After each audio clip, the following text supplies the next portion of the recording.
it is estimated that about 300,000 children in this metroplex is going to sleep on the floor every night Yeah. in this city. Who thinks about that? Yeah. If the 10% of the recyclable mattresses could be just repurposed, Yeah. we can take care of this problem. Welcome to the Riverside Project podcast. We are mobilizing Houston to empower families and transform generations. We hope these conversations will give you a greater understanding of the issues facing our community and inspire you to find your place along the river.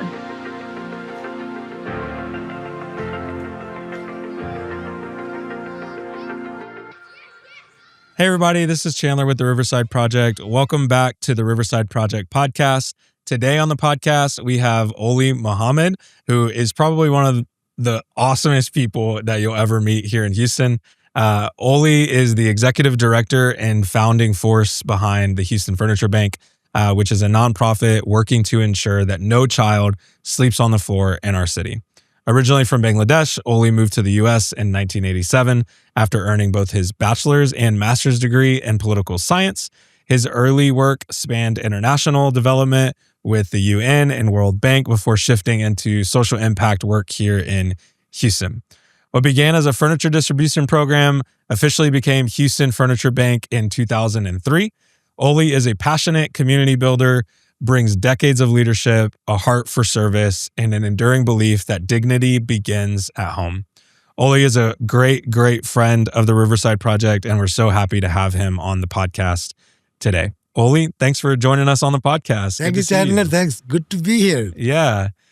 So Oli, tell me, we kind of start the podcast like this all the time, but tell me a little bit about yourself, kind of your background, your family, things like that. Just a little general intro. Well, I'm from Bangladesh originally. My whole family is there. I went to school, junior high school, college, university, everything in Bangladesh.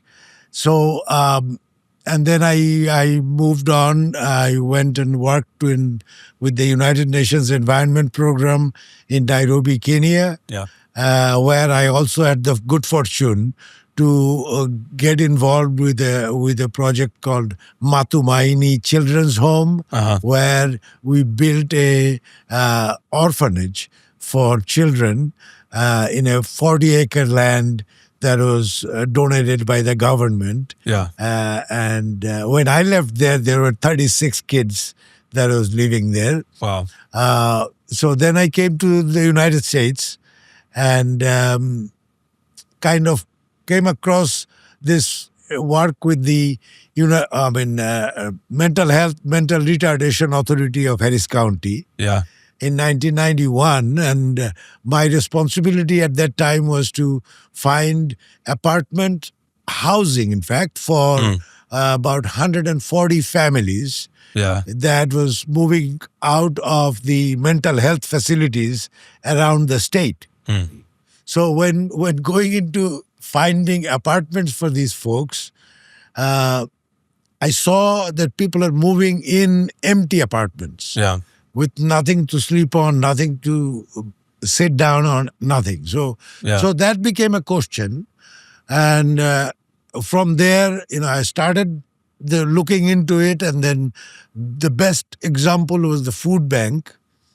So I visited there and kind of copied their structure to start an advisory board, and then the Furniture Bank got started in 1992. In fact, one of the story that really inspired me, kind of pushed me over the edge, was when I went to visit Star of Hope. And this young mother that was telling me the story of how she keeps her before she moved in here, how she had to keep her child, in fact, into in a box to keep them from the rodents. That was like, in America, come on. So that's where it started. And so what started for 140 families, now we have served about over 43,000 families in this city. Yeah. And it's really scratching the surface. Right. Yeah. No, that's great. So that's in a nutshell the story, my background with the furniture bank. Yeah. No, I absolutely love that. And I've heard your story, I feel like, countless times now, because obviously we've had opportunities over the last couple of years to connect with you all. Yes. But for those who maybe even like don't know what the furniture bank does, I know we were just talking a little bit before jumping on the podcast, but I've heard you say a couple of times that the furniture bank is the best kept secret in Houston. And so, for those who don't know anything about the furniture bank, talk about what do you guys do? Obviously you're a furniture bank kind of warehouse. You hold furniture, but talk about some of the work that you're doing in there. Cause I think when people picture it in their minds, like I wish everybody could do like a virtual tour right now, because when you see it, it is really, really, really incredible, the work that you guys are doing there in the city. So talk a little bit about the furniture bank. Yeah. So if to start talking about that, the first thing that comes to my mind is how great this community is. This work of the furniture bank is really involves the community wholeheartedly. Yeah. Because what the mission is really dependent on the community's participation in this. Yeah. We collect usable furniture, donated home furnishings, really donated to the furniture bank by the community, individuals and businesses, retailers and wholesalers, manufacturers, donating their items that they cannot use anymore.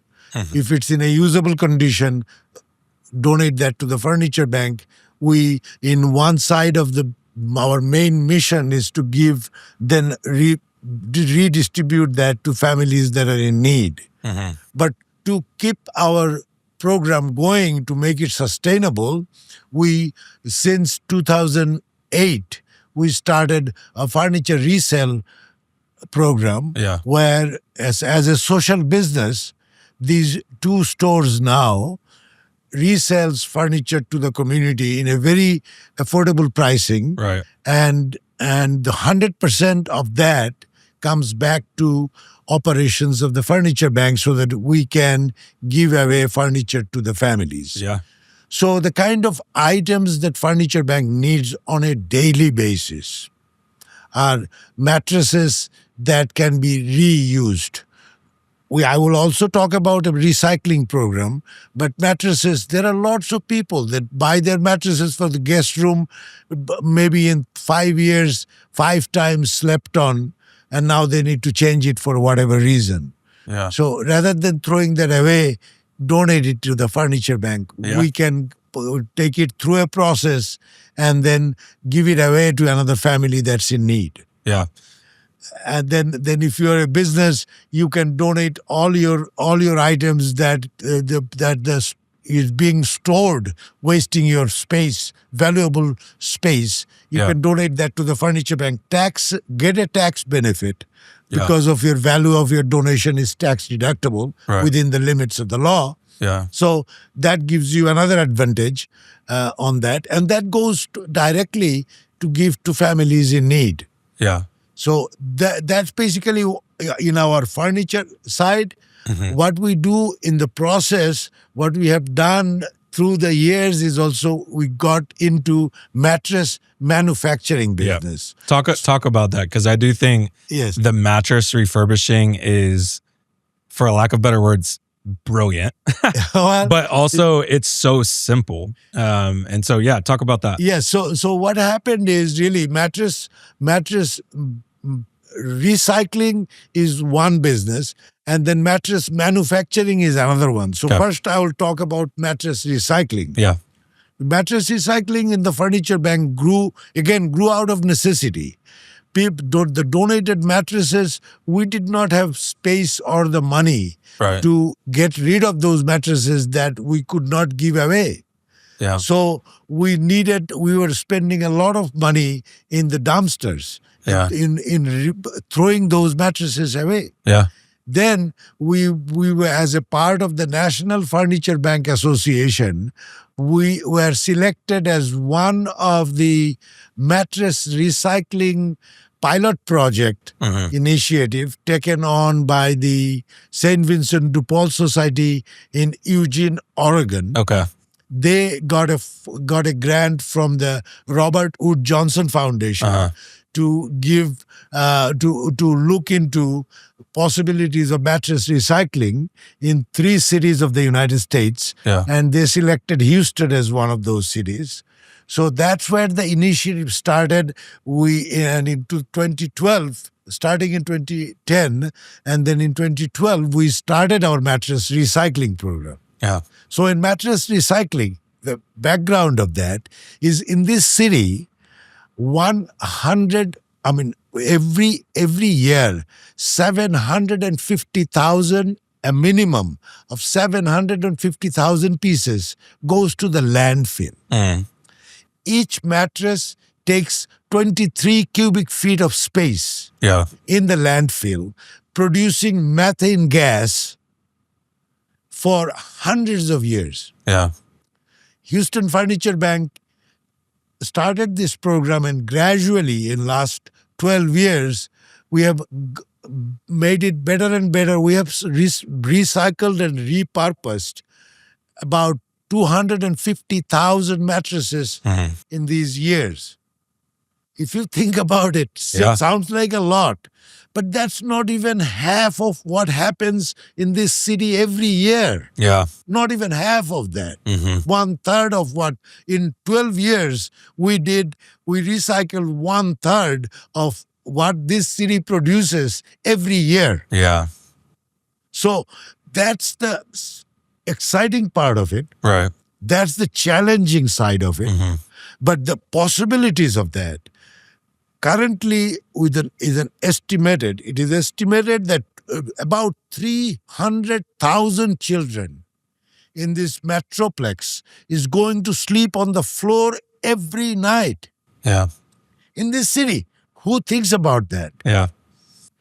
If the 10% of the recyclable mattresses could be just repurposed, we can take care of this problem.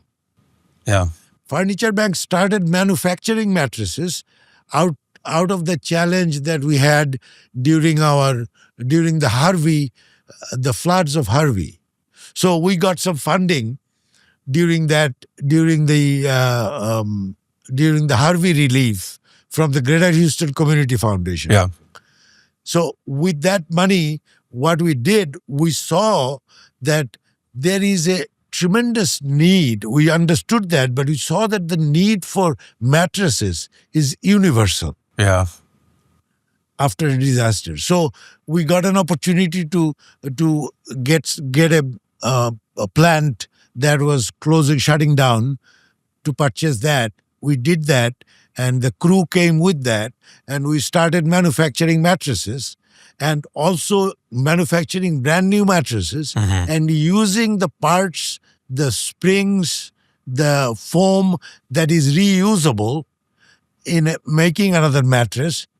So we are refurbishing that again. Yeah. So we started these 2 things. Yeah. We are still challenged. That program is not profitable yet because what we make, we are giving away more of it. Right. If we can start selling those mattresses in a proper price, which would still be much lower than your retail price, then Furniture Bank can also become a profitable initiative, not only a needed initiative where we are pouring money in. Right.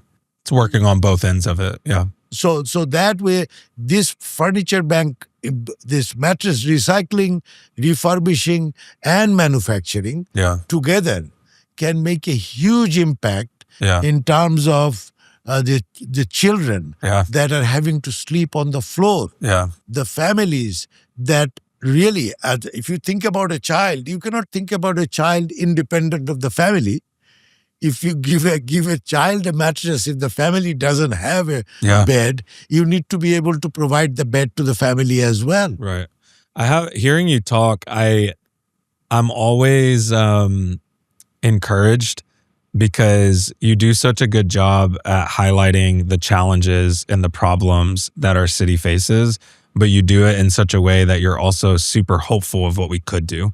And I love that because like even when we talk about foster care, right, which is where, you know, the Furniture Bank and the Riverside Project, we tend to overlap and collaborate pretty often, right? We have needs that come in for kids, families, and it's, I need mattresses, I need a bed, I need a dining room table. And I think I told you this when I went on the first tour at the Furniture Bank, that what you guys are doing is so special because you're providing dignity and worth to families that essentially at times have absolutely nothing.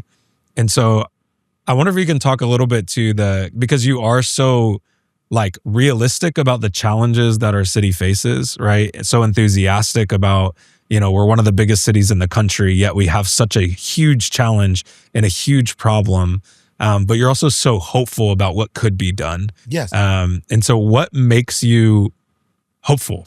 Well, you know, I look at you, I'm hopeful. Yeah. I look at this young man that's doing behind the cameras here. I'm hopeful. Yeah. So if you talk to any young people, this is my personal experience. I'm hopeful talking to the young folks. The dedication that they show gives me hope for the future. Yeah.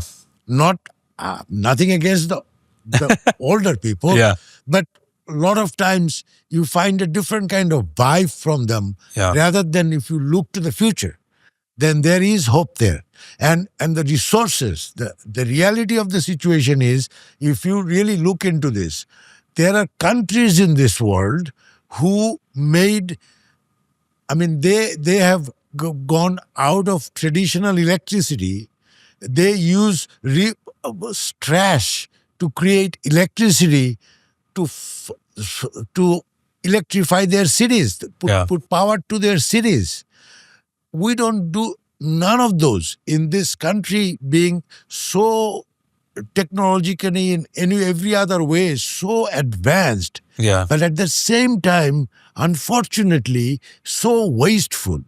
Yeah. If you look at the waste, the amount in every aspect of the thing, the amount of thing that's thrown away in the United States of America, if somebody just stopped for a second, would think about it differently. Yeah. So what makes me hopeful is when I see younger people particularly being focused on those issues. Right. Unfortunately, we still are working on getting Furniture Bank into a younger track. Yeah. And it will get there. Yeah. It will get there because unfortunately, this need for people to have, this is like an anti-poverty movement. Yeah. One small strain of the anti-poverty movement in the United States. So if you can reuse, recycle, repurpose items that people don't have to spend their little resources on, they can use those few dollars to buy something else that they need. Yeah. That's so good. So, I mean, obviously you've seen the river video and heard this idea, right? Yes. Of some of that, you know, upstream, midstream, and downstream work Yes. that we constantly talk about. And we talk pretty often about when we talk about foster care. And this is why having someone like you and your organization on the podcast is super beneficial, because when we talk about foster care, we're not talking about it being an isolated issue Exactly. in our city, right? Mm-hmm. It's connected and really interconnected with all of these other social issues that we see. And one of them that you just mentioned is like that poverty cycle. Talk to me about, like, I mean, you guys get a front row seat at really seeing that, number one, but number two, at really changing that, I think, in a lot of ways. So talk to me about when you think about poverty here in Houston, like how do we start to address that? Because on the foster care side, we see it as like, man, if we can help people in their poverty, if we can meet them there, then if we can get them the furniture, if we can get them the items, then maybe we can prevent some kids from landing in the water in the first place, or landing in foster care, right? Or there's families being in that cycle. So I don't know if you have thoughts to that, but. Well, you know, this is such a very interesting idea. When I'm listening to you, it's like it's this Riverside Project, for example. When you think about poverty and anti-poverty, right? Yeah. So poverty, we always look at poverty as material poverty, right? Sure. Fiscal poverty. So financially and materially somebody is poor. But we have to remember, spiritually, that person could be very rich. Mm. So what is the damage that is being done for not providing the basics to a child? Yeah. I don't know whether I could make the connection, the spiritual damage that you do. If you look at it from that point, I think what Furniture Bank is doing, connecting currently with about 92 different organizations, including Riverside Project, that is working with refugees, working with mothers that has been abandoned or abused and they sheltered, fathers, all kinds of refugees, everybody you talk about, people with mental health. The MHMR, the Harris Center for Mental Health, is one of our major agencies. They bring in about 40, 45 families every month. So Furniture Bank is reaching out to all that. We need more resources. What we need is when families come there, unfortunately, in terms of mattresses, we are doing much better. But in terms of other things that we need, so we need sofa, we need dressers. Every family that comes there, I do not, like I was telling you, I do not know. When I walk through the distribution space family assistance program, I feel like, man, what is people going to take? But God's blessing is that everybody goes out with a smile. We could do it much better. Is what I'm saying. With people knowing what difference it makes. Because you never think about a pillow. Me being from Bangladesh, so if you think about material poverty, I have watched it up close. If you talk about spiritual poverty, I have seen some here up close. There also, but richness in people who are materially poor, but spiritually rich. There is a thing to really think about, particularly the people like you that are in the intellectual side of of these projects. Needs to really focus on that, because I think if you think about, for example, hate being an intellectual poverty. If nobody identifies it that way, but being hateful to anybody is an intellectual poverty. Nobody is saying that. Stealing from other people is an intellectual poverty. That guy is poor. All those big names, there could be a lot of real poor, spiritually and intellectually poor people in that group who are materially very rich. I think we need to focus on that also. No, I agree. And I think that's what I love. I don't know. I went into it. No, that's no. I think it's really helpful, and like just hearing you talk. I mean, it is like, and it's hard to put this in words of like when you go to the Furniture Bank and you see what a dining room table can do for a family. Like it is it is part of the relief or part of the journey to. I think providing that hope and helping people get out of some of that spiritual poverty that you're talking about. Because you wouldn't imagine this young lady, otherwise she would be so emotional for a sofa. A child grabs me out of nowhere. This is just unbelievable that you don't even think. When did you think about a pillow? I don't think people ever thinks about a pillow. But there are people who are putting phone books on now there is no phone book anymore. But putting something else in under their head. I think that is the, and this is honestly, Oli, this is why we wanted to bring you on the podcast, because I do think you have a unique lens at what many of our organizations get to see every single day when it is needs that come in. And all of our organizations all across the city we have hundreds and thousands of needs that not just coming to Riverside Project, but all over the city, right? Yeah. Our city, like you said, one of the largest cities in the country, is one of, like, we have immense poverty here. And we have people who, like you said, like you and I, like, you know, we're not thinking about, the average person is not thinking about, when I go home, do I have a bed to sleep in? Do I have a dining room table to eat from? Do I have a pillow to sleep on? Do I have the necessary items that provides baseline human dignity? Basic dignity. Do I have those things? And we don't typically have to think about that, but the reality is there's thousands of people in our city that do. Yeah. And so I wonder too, if you can speak a little bit, just to the person that may be listening to this, that would say, hey, you know, Riverside Project, great. Nonprofit organizations in our city, great. Houston Furniture Bank, all for it. What can I do? Well, first, I think the first thing is the acknowledgement. If anybody is asking this question from this audience or anybody who listens to the first thing is that first thing is that the power of one. Yeah. If you don't recognize that, you are missing that. Yeah. What you can do, you really can figure it out. Honestly, if you are serious about anything, what can I do? You can figure it out. Yeah. But I can tell you, you can be a volunteer.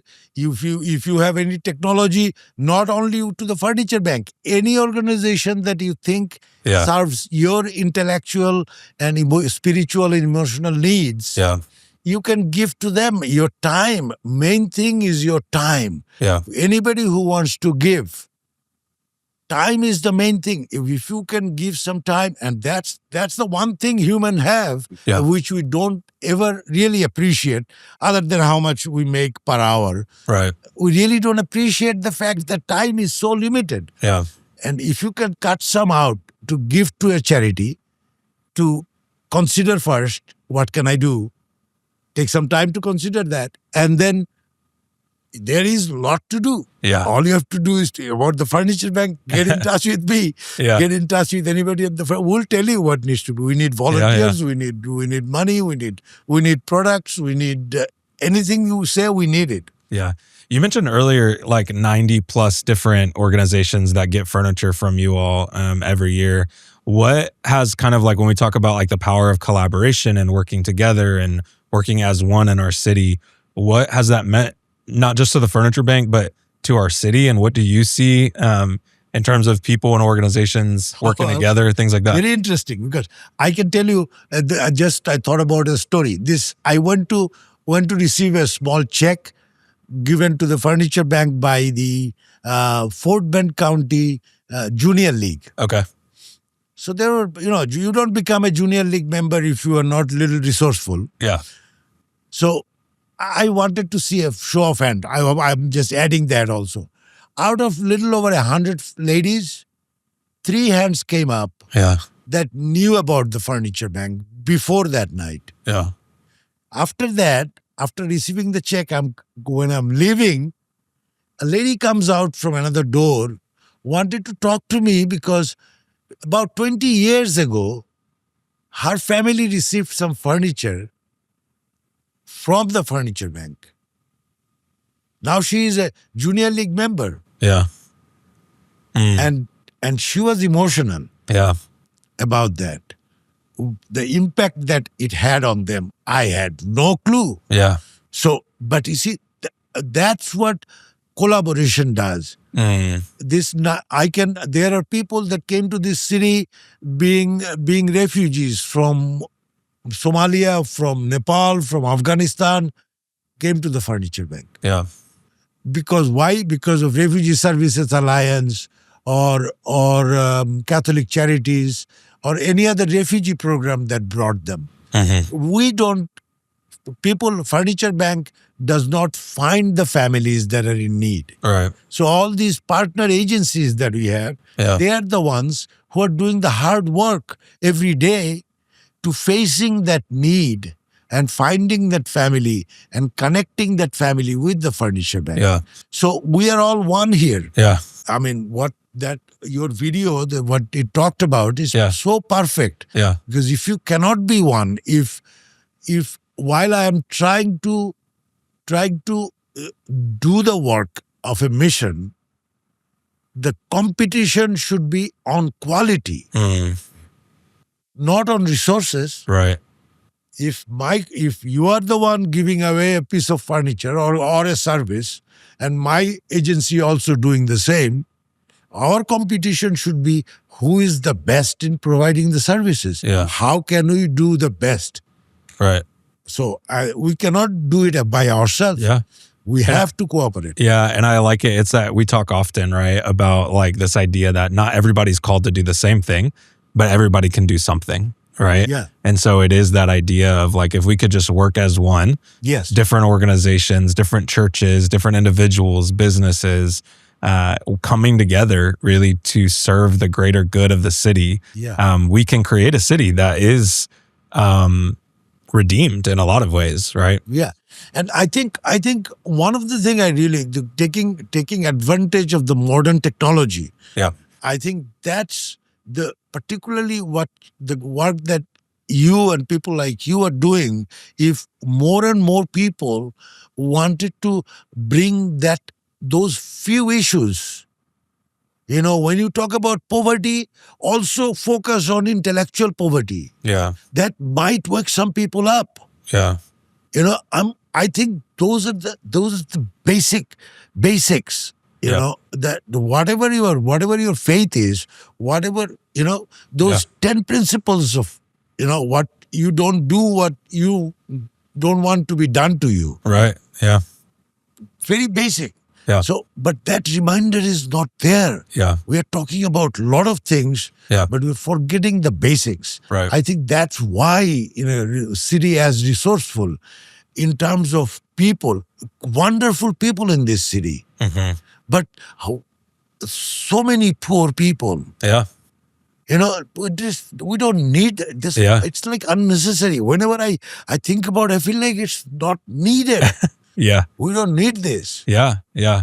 What is when you think about not just the future of the furniture bank, though it plays a huge part in this, but when you think of like the future of our city, like forget organizations, they come and go, we come and go, right? All of these types of things. When you picture our city as a whole and you think about the future of a city, what's the future of the city that you imagine? Oh my God. That we get to kind of play a part in, What I know as a fact is in the city of Houston, 140 some languages are spoken. Mm-hmm. It's when I first heard that, it was unbelievable, really. Yeah. I mean, I speak a different language, but there are 140 plus languages spoken in this city. Yeah. So in that city, the wealth that can bring, what someone, I'm not nobody in this, but someone from Bangladesh, I mean, you ask 1,000 people where Bangladesh is, regular people, I think it will be difficult to find 10, 15, 20 people who really knows where Bangladesh is. Right. Yeah. So that's where I'm from. Yeah. And for over 30 years, because it's one God's earth. Yeah. So whatever I were allowed to do here, I think that's the future. The Houston would become a city so rich in focusing on kindness, focusing on individual poverty, and eradicating real physical poverty. Yeah. Houston can do that. Yeah. I really see that that's the future. It could really become an example. Yeah. Yeah. No, I love that. And I mean, we talk often here too, right? And I know you're a big believer in this as well. It's just like relationships is the currency in this space. And we say that all the time about foster care space, but I think it's bigger than that, right? The things matter, but the people matter so much more. And it requires the people to step into this space, the hard and the broken parts of our city, and bring and shed light and bring dignity to those families. And I love that you guys are doing that through furniture. So dignity, you use that. And I really want to focus on that. Yeah. Because if you cannot, one of the things we have at the Furniture Bank, every morning we repeat this. Yeah. We have a thing about the prayers that, God give me the serenity, serenity prayers. That serenity prayer is a daily practice at the Furniture Bank in the start of the day. Mm-hmm. And one of the things we continuously focus on, if you cannot respect someone who is coming for getting furniture, you don't need to work here. Right. Very clear. Yeah. Nothing wrong with you. If you cannot respect that fact, don't work here. Yep. Yeah. No, I love that. Bottom line, I think if we can keep the issue of dignity, human dignity at the top of everything, that would present a future to us that we deserve. Yeah. Well, that's really good. I mean, to be honest, if I honestly say what I feel about the future of the city, is depends on what I am putting in today. Yeah. If I put in garbage, I cannot plant a mango tree and ask for apples. Yeah. So if you want apple, plant an apple tree. Yeah. No, I love that. It's so good. Talk to me. We're kind of coming up at the end here, but I don't know if you have, and it could be a story or two, but like a story that sticks out to you, whether it's a family or something that's happened at the Furniture Bank that you're like, this is a story we're celebrating or highlighting, or things like that. It just kind of sticks out to you. So, I mean, what came to me is something that happened after Harvey. Okay. From Tacoma, Washington, a family took an initiative to do a furniture drive, and a truckload of furniture. In Washington? Tacoma, Washington. Okay. She did for that family, her daughter, son, husband, and brothers, whoever else there was, organized furniture drive in Tacoma, Washington, and drove that truck to Houston Furniture Bank to deliver furniture. Yeah. That's the kind of kindness. Yeah. I can give you a lot more examples. That came first to me. And then everyday things like that, that lady, I always think about her. I told her story. When she told me about keeping her children in those boxes to keep them from rodents, I said, no, this is unacceptable. Yeah. That is what really pushed me over the edge about this. Yeah. Otherwise, I would have gone into making some money maybe. Yeah, no, I love it. Well, the work that you're doing there is incredibly important, and we're super grateful for the ways that our two organizations overlap. But I think more than that, really grateful for the way that your organization is overlapping with many other organizations in our city. And I think it is the essence of collaboration in our city. It is, I've said this often, but it's collaboration is easy to say. It's much harder to actually do. And you guys do that really, really well. And we're grateful to work alongside you. But tell me last thing here, and then we got kind of some last like 5 kind of maybe more fun questions here. But what's next for the Furniture Bank? What is the kind of on the horizon? What are you guys working on right now? And how can people connect to your work? Okay, so a few things are happening. We're building some partnership with organizations like Amazon, and things like that. Those are one exciting thing happening. We are really working on a repair program. Furniture repair could become a huge resource. Not only, but taking out, if you think about the amount of mattresses that goes into the landfills, if you think about the amount of furniture that goes into the landfills, and a lot of those, we cannot do anything because we don't have any repair program. So we are trying to find some resources for that. Yeah, that's great. How can people connect to the Furniture Bank website, things like that? So www.furniturebank.com thefurniturebank.org or houstonfurniturebank.org. Either one would work. Yeah, no, that's great. And then No Kids on the Floor is the campaign that we are really seriously taking on. And another thing that we're doing is working with, we are just starting some partnership with KIPP Academy and Teach for America. And our goal is to get on with one school at a time. So if we can target one school, and like right now we're working with one school that we want to, there are over 100 kids that needs beds, mattresses. Yeah. We are focusing on that. So we're thinking that if we can pick on schools and one school at a time, that would be the quickest way to get to what we talk about, No Kids on the Floor. Yeah, no, I love that. So good. Well, I got just a couple more questions, kind of last 5 questions that we do with every guest on the podcast.